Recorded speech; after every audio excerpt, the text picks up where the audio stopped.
tardes. Bueno, después de esta brillante exposición, vamos a tener que levantar la vara, ¿no? No va a ser fácil, no va a ser fácil. Bueno, primer boceto, ¿por qué una constitución? ¿De dónde surge esto? Hay muchas lecturas. A mí la que más me convence es la idea de que frente a un intercambio de mercancías que requiere de la universalidad del intercambio, hay que generar estados-naciones con legislaciones previsibles para que regulen con precisión de relojería contractual ese intercambio de mercancías. Por supuesto, ustedes van a encontrar que esto tiene mucho que ver con Carlos Marx, y es así, ¿no? Y es así.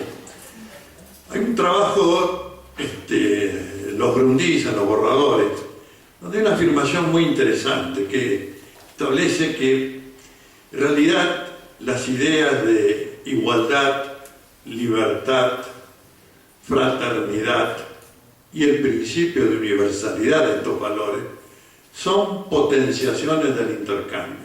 Claro, al principio choca un poco, porque uno piensa más bien en términos hegelianos, en una idea de igualdad y de libertad que se va desarrollando con cada giro del planeta Tierra y la mejora de la especie humana, etcétera, etcétera. Y viene y dice, no, la libertad, la igualdad es en la medida que tengas un patrimonio para el intercambio. Rompe un poquito el alma, pero la verdad me parece que tiene mucho de razón. Y voy a demostrar desde el punto de vista jurídico por qué me parece que es así. Me parece que es así porque hasta la llegada de lo que hoy conocemos como Estado-Nación demoliberal burguesa, el orden jurídico de las sociedades previas era un orden jurídico dual, es decir, un orden jurídico para las clases dominantes con nombre y apellido y un orden jurídico para el otro, el extranjero, el peregrino, el esclavo, los siervos de la gleba, eso la porquería, y para la clase dominante el derecho de los señores, ¿no? Y aparece, bueno, un nuevo orden jurídico que reclama la universalidad de sujetos que son interpelados como libres, iguales y fraternos. Veremos cuánto hay de libres, iguales y de fraternos, o si estas fórmulas introducen una cierta opacidad sobre la desigualdad que existe en las condiciones de existencia real, material, cotidiana. Pero evidentemente fue el empuje, fue lo que llevó adelante las revoluciones burguesas. Luego vendrían algunas críticas. Me gusta mucho la de Anatole France sobre la igualdad. Cuando dice, la ley francesa es igualitaria, prohíbe tanto al rico como al pobre dormir bajo los puentes de París. Ironía insuperable. Pero sin quererme ir muy atrás, 2500 años antes, Aristóteles en la política señalaba: si un orden jurídico igual se aplica a los que están en situación desigual, reproduce y profundiza la desigualdad, ¿no? Se adelantó mucho a don Carlos Marx, ¿no? Se adelantó bastante. Pero bueno, la idea es esta. Se produce un fenomenal movimiento en la economía que tiene sus repercusiones superestructurales. Es el momento del nacimiento de los lenguajes nacionales, que se corresponden con la idea de Estado-Nación. Ya no dialectos, lenguajes nacionales, uniformes para la universalidad de ese Estado-Nación. Aparece en otras expresiones, la pintura, la música.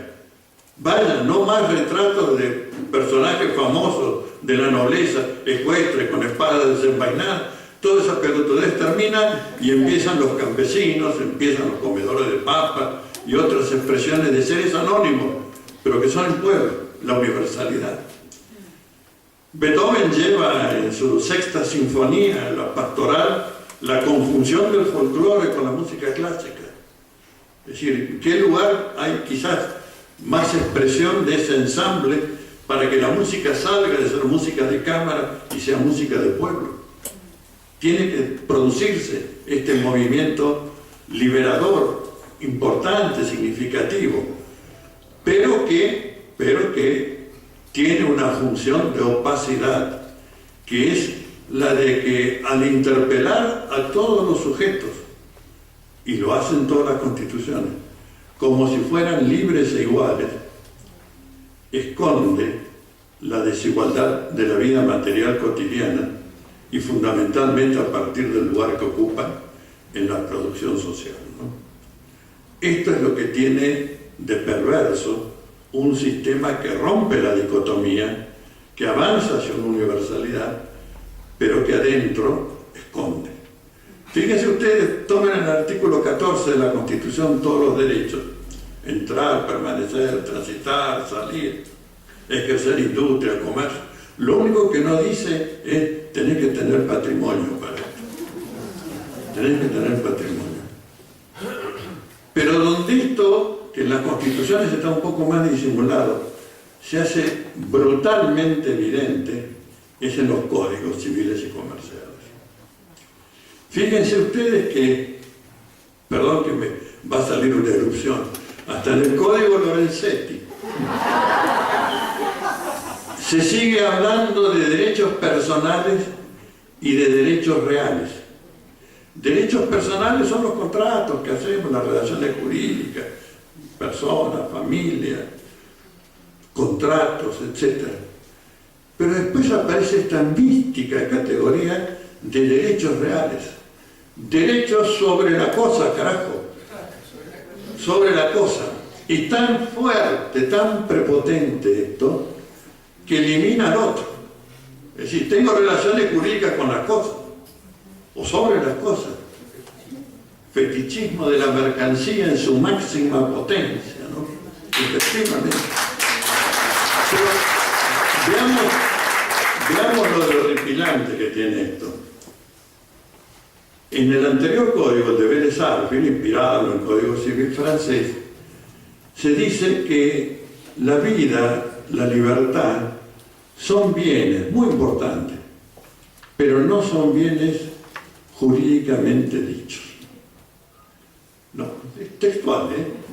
Vayan al 2003-11, a la nota del viejo código, y lo van a encontrar.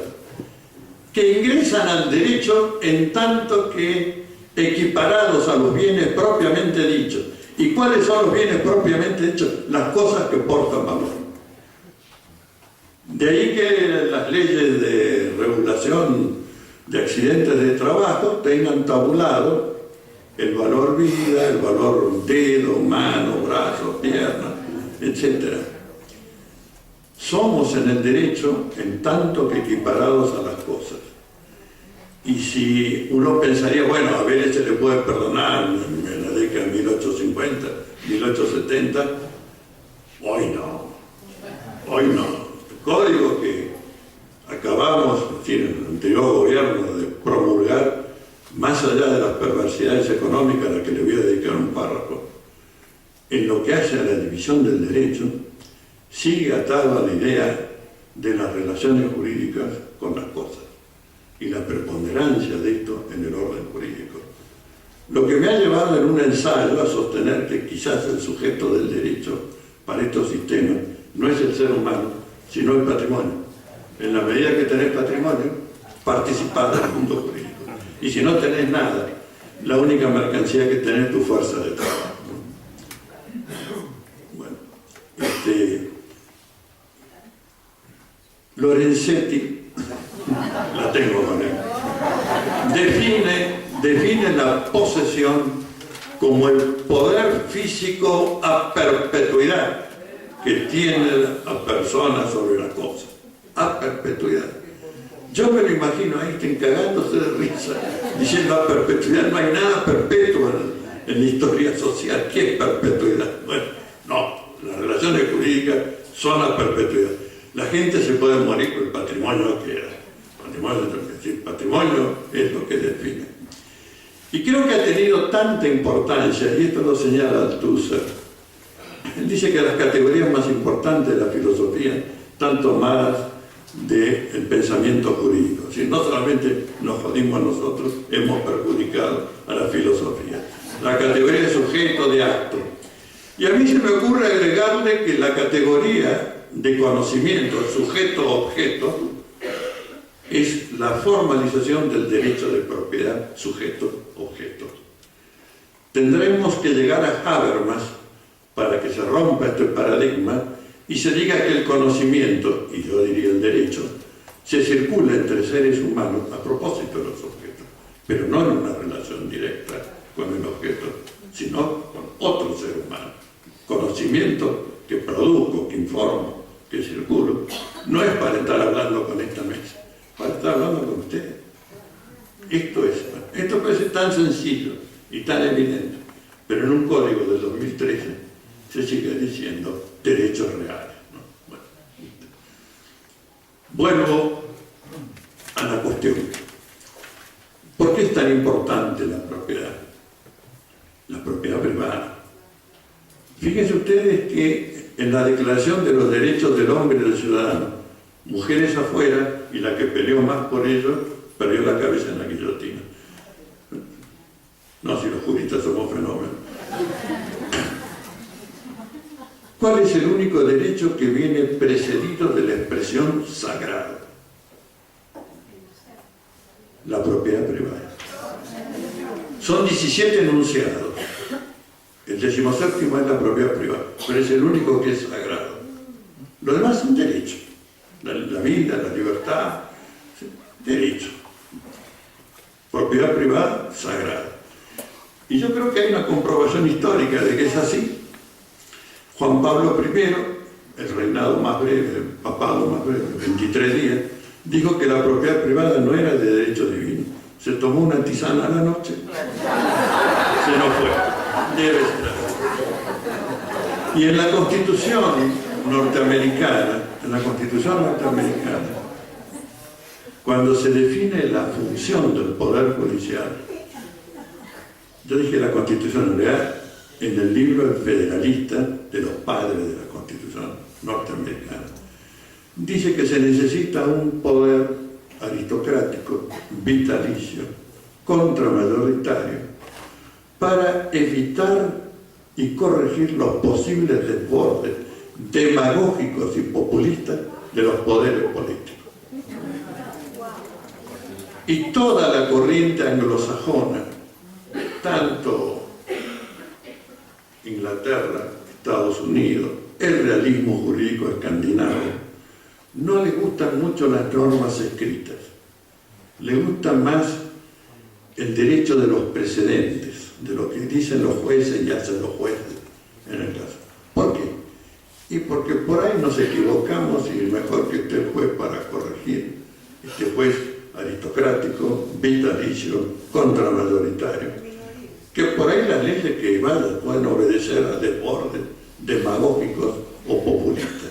Y esto que desgraciadamente estamos viviendo ahora en la Argentina, donde los jueces se les frega con la Constitución, con las leyes, con la dogmática jurídica, termina en que tenemos que decir, vivimos en anomia, no sabemos qué norma rige.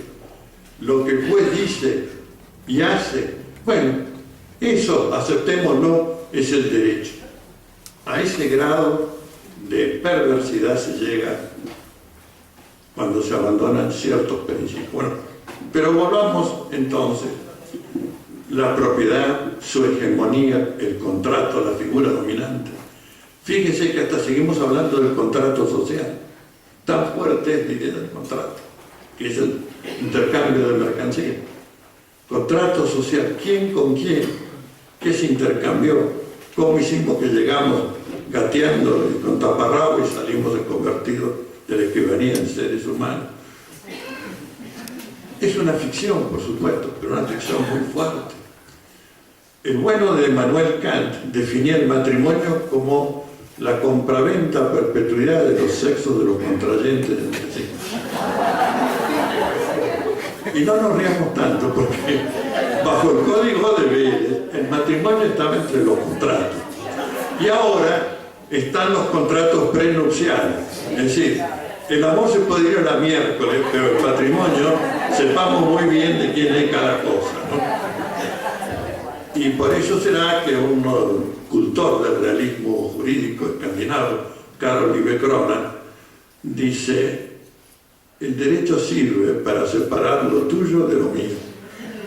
Y ahí se acabó la definición. El derecho como hecho. Carl Livecrona, trabajo del año 1968. Bueno. ¿Por qué entra en crisis el constitucionalismo histórico? ¿Cuál es el emergente? Bueno, seguramente el emergente es la idea de la justicia social. Y el poner una palabra que rompe la estructura del constitucionalismo clásico. Y que para mí es la palabra clave en derechos humanos. La palabra acceso. ¿Por qué? Acceso. Si ustedes ven las constituciones históricas decimonónicas, no van a encontrar la palabra acceso. La palabra acceso aparece con el constitucionalismo social. Y dice dos cosas importantes. Primero, no somos todos iguales y libres. Hay desposeídos. Porque si tienen que acceder es porque están desposeídos. Segundo, alguien tiene que responder por este acceso. ¿Quién es el que tiene que responder?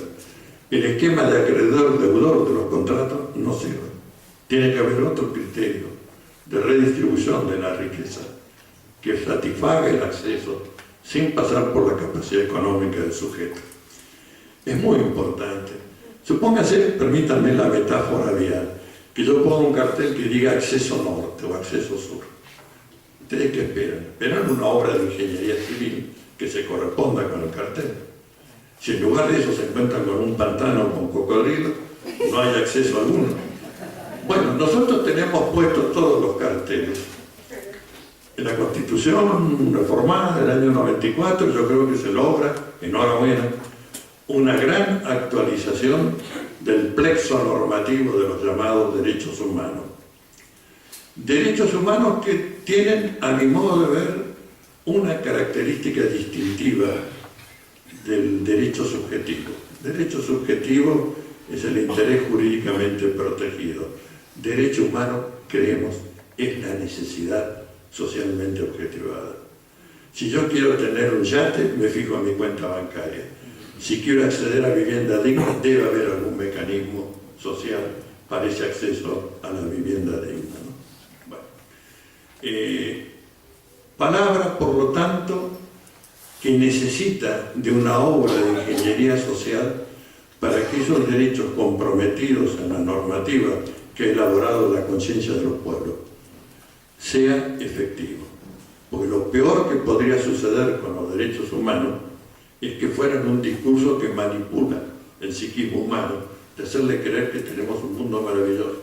Imagínense que aterrizara un extraterrestre con buen dominio de nuestro idioma, lee la Constitución Nacional, los tratados internacionales incorporados, y dice: puta, es un país de la gran siempre. Ahora, al rato mira y ve gente comiendo del tacho de basura, durmiendo en los portales, haraposos, mendigando. ¿Cómo? Si acá dice acceso al alimento, acceso a la vivienda, salud, educación. ¿Qué pasa? Y pasa que hay que hacer la obra de ingeniería social. Voy llegando al boceto que más me interesa. Cuando se inicia la transición democrática, todos teníamos muchas expectativas, muchas esperanzas, por cierto. Publiqué un ensayo cuya tesis principal era: para un país dependiente, la ruptura de la dependencia es condición sine qua non del Estado de Derecho. Es decir, con la formalidad del Estado demoliberal burgués no basta. Vamos a necesitar algo más. Porque si no, la dependencia se termina morfando el Estado de Derecho, ¿no? Y creo que hoy día tendría que decir lo mismo. Como no logramos romper la dependencia, nos está comiendo el Estado de Derecho demoliberal, ¿no? No lo podemos apropiar porque no tenemos las condiciones económicas para apropiarlo. Bueno, no voy a juzgar los gobiernos, las intenciones. Alfonsín quiso reformar la Constitución Nacional, como recordó bien Edgardo. Fracasó, como su otra idea fuerza, la de trasladar la capital federal. Ahora, no es que quiera elogiarlo a Menem, pero la iniciativa y las restricciones al futuro texto constitucional que impulsó el think tank del radicalismo, me refiero al Consejo para la Consolidación de la Democracia, era tan igual y miserable como fue el Pacto de Olivos. Es decir, es lo que decimos los puntos que hay que reformar, no se toca la parte dogmática de la Constitución, que por alguna razón sacral que escapa a mis conocimientos laicos, es intocable, eterna, inmutable, etcétera, etcétera, etcétera, como si fuera algo tan maravilloso. Al final, para lo único que sirvió es para una Argentina agroexportadora, fiduciaria, que generó dos oligarquías, la terrateniente y la financiera. No me parece nada digno de tanta veneración, creo, y que pone además una cláusula que dice: el pueblo no gobierna ni delibera, sino a través de sus representantes, y si no son sediciosos y le cortamos la mano, la lengua y la cabeza. Bueno, esa cláusula va a volar, ¿no? Vamos. Bueno,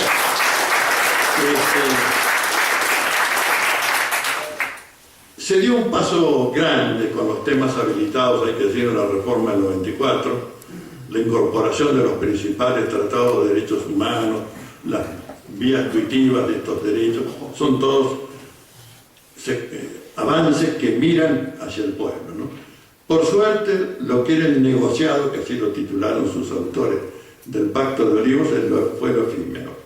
Menem se llevó a la reelección y los radicales se llevaron 11 senadores sin pasar por ninguna elección, ¿no? Bueno, como si el pueblo argentino hubiera ganado las calles gritando: tercer senador, patria o muerte, venceremos. Bueno, no. Se lo llevaron, hicieron su negocito, el otro se llevó la parte del león y bueno, ahí está. Y la emergencia de los derechos humanos es un tema muy importante. Es la única filosofía política y social que ha dado el siglo XX. Y yo creo que tenemos que tener en claro de que no son esos derechos subjetivos de interés jurídicamente protegido. Son necesidades humanas que deben ser satisfechas con recursos y a través de la estructura social. Si los derechos humanos los subsumimos en los derechos subjetivos, los mutilamos. Porque entonces la salud, el alimento, la educación van a ser mercancías. Y si son mercancías, depende de la capacidad patrimonial de cada uno. Y volvemos entonces a lo del Código de Vélez, ¿no? El sujeto del derecho no es el ser humano, es el patrimonio. Nosotros queremos que sea el ser humano. Y por eso esta lucha por la vigencia efectiva de los derechos humanos. No es casual que un desgraciado como Francis Fukuyama, en el libro, no en el opúsculo primero, que al ser más breve dice menos estupideces, pero en el otro, en el libro, el primer y el último hombre, bueno, dije, hay que abominar la idea de los derechos económicos, sociales y culturales. ¿Por qué? Porque eso significa gasto, y las empresas no pueden distraer para el gasto, y los estados tienen que hacer políticas de ajuste. Tomamos a los derechos del hombre y del ciudadano, incluyendo, sí, las libertades e igualdades de los grupos sexuales minoritarios. Y después, venga el que venga, tendrá que administrar este modelo, porque este modelo es el fin de la historia. Bueno, espero que podamos vencer esto. La idea de una nueva constitución, tema que ya abordó Edgardo, es fundamentalmente porque si queremos consolidar el proceso democrático, inclusivo, igualitario, necesitamos un herramental jurídico. Esta es una razón fundamental. Pero hay otra que quiero agregar. La Asamblea Constituyente que estamos pensando tiene que ser el poder que revise y anule este presente ominoso que estamos transitando. Porque vamos a tener que abordar los temas económicos más duros. Vamos a tener que hablar de la deuda externa, de su legitimidad y legitimidad. Vamos a tener que hablar de la fuga de capitales y de prever normativas para recuperar. Fíjese el triste escenario que tenemos, informe del Fondo Monetario Internacional, que estamos debiendo en deuda pública, es decir, deuda en dólares y deuda en moneda argentina, estamos debiendo 450.000 millones de dólares. Los capitales fugados son 450.000 millones de dólares. No todos de este gobierno, pero acumulados, informe Taxation Network, del GAFI, del Fondo Monetario Internacional, no hay duda en la cuantía. ¿Por qué vamos a necesitar que no sea de nuestro propio capital? Ahora, ¿por qué jurídicamente se ha producido esto? Y se ha producido porque en su empresa, capital extranjero, transnacional, como queramos llamarlo, han explotado nuestras riquezas y recursos naturales y las ganancias se las han llevado afuera para evitar pagos impositivos y porque además para disponer libremente de ellos. Y van a estas guaridas fiscales que tienen el anonimato de dónde viene el dinero y de dónde lo vas a emplear. Ahora hay que terminar con la doble moral, porque son los países centrales los que regentean esas guaridas fiscales, ¿no? Por eso es que estamos propiciando, y hemos presentado un proyecto del año 2016, para la prevención y fuga de la prevención y sanción de la fuga de capitales. ¿Sí? Ya estaba queriendo fugarme yo. Bueno, sí, ya también. Bueno, necesitamos tocar. Y el único poder que no se ha prostituido por este gobierno es el poder constituyente. Lo vamos a necesitar por esta razón, fundamentalmente. Y porque tampoco le podemos tirar la pelota al mártir que venga, o la mártir que venga, o la mártir que venga, porque realmente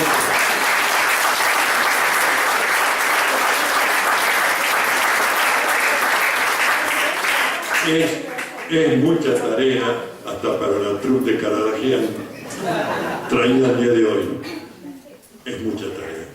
Entonces necesitamos un poder que sea la expresión más genuina de la soberanía del pueblo para revisar el pasado y trazar la senda de legitimidad del futuro. El derecho no solamente consagra relaciones existentes, abre paso a relaciones nuevas, ¿no? Bueno, yo voy a finalizar leyendo un proyecto de preámbulo que es un poco largo para preámbulo, pero para que dé una idea de cuál va a ser posiblemente el continente de una nueva constitución que hoy sea obra de todo el pueblo, nada de pacto de caudillos políticos. Desde el sector de cada uno hay que aportar las reivindicaciones, los reclamos, etc., porque nosotros no somos expertos ni en salud pública, ni en educación pública, ni en hábitat, ni en urbanismo, y todos los rubros que requieren del concurso de otras ciencias que no los politólogos y no los abogados podemos aportar. Pero por lo menos tenemos que dar un panorama de hacia dónde vamos. Acabar. La nación argentina, surgida de las luchas por la independencia nacional y del continente suramericano, reconociendo y valorando a los pueblos originarios que poblaron su territorio y del continente que integra, adopta la forma republicana, representativa, participativa y federal para su gobierno, en base al principio de soberanía del pueblo de la nación, fuente de toda legitimidad política, y su derecho a la autodeterminación y a la independencia económica. La nación argentina es multiétnica, respetuosa del pluralismo cultural y de creencias, con igualdad para todos sus habitantes, fundada en una justa distribución de la riqueza y de la capacidad para el acceso y satisfacción de los derechos humanos, civiles y políticos y económicos, sociales y culturales. La nación argentina es un Estado social de derecho, respetuoso de la paz entre las naciones y del principio de no injerencia en las cuestiones internas de los Estados, No habrá en su territorio armas de destrucción nuclear o masiva, ni bases militares de potencias extranjeras.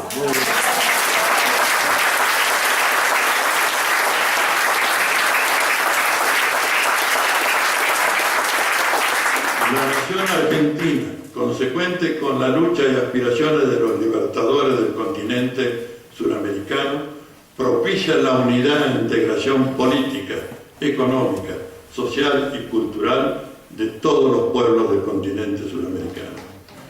La nación argentina ejerce su soberanía política, la que se asienta en su territorio continental, el de las Islas Malvinas y del Atlántico Sur y el sector antártico.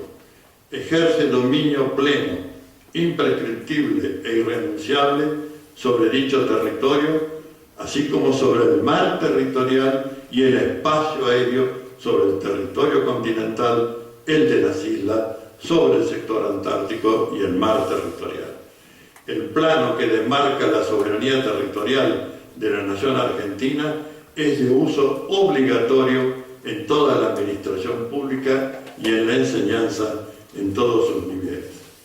Los símbolos de la nacionalidad son la bandera argentina, el escudo nacional y el himno nacional generados en su decurso histórico. Es deber y compromiso del gobierno federal, de los gobiernos de las provincias, de la ciudad autónoma de Buenos Aires y de los municipios, la defensa y resguardo de la soberanía política, la independencia económica y la justicia social.